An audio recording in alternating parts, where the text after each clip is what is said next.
120 secondes essentielles. Toutes les infos pratiques pour comprendre et gérer vos finances. Aujourd'hui, 120 secondes essentielles fait le point sur le transport de médicaments en avion. Quels médicaments sont autorisés dans son bagage en soute ou en cabine ? Faut-il avoir son ordonnance avec soi ? Capital vous répond. Le transport de médicaments solides, gélules et comprimés, en cabine, n'est soumis à aucune restriction.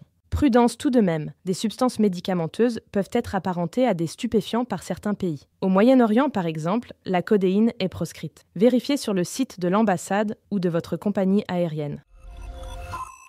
Pour les médicaments liquides, sirop, pâte, gel, vous pouvez les prendre en cabine à condition de ne pas dépasser 100 ml et d'être rangés dans une pochette plastique. Ceux dépassant les 100 ml sont acceptés uniquement si le passager peut prouver leur caractère indispensable. Le passager devra présenter au contrôle de sécurité et au personnel de bord un certificat médical ou une ordonnance valide. Certaines compagnies aériennes peuvent exiger une lettre du médecin. Prévoyez d'arriver à l'avance pour effectuer ces démarches.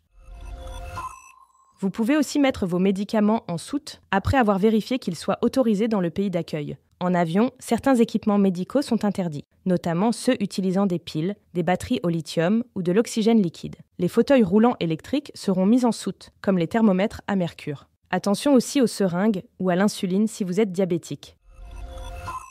Si l'ordonnance n'est obligatoire que pour les médicaments liquides de plus de 100 ml, il est recommandé d'avoir la vôtre avec vous. Pensez à faire traduire votre ordonnance en anglais si vous voyagez à l'étranger et demandez à votre médecin de préciser les substances actives présentes dans le médicament. Ce podcast a été écrit par les journalistes de Capital et mis en voix par une intelligence artificielle. Abonnez-vous sur votre plateforme habituelle pour écouter chaque épisode dès sa sortie.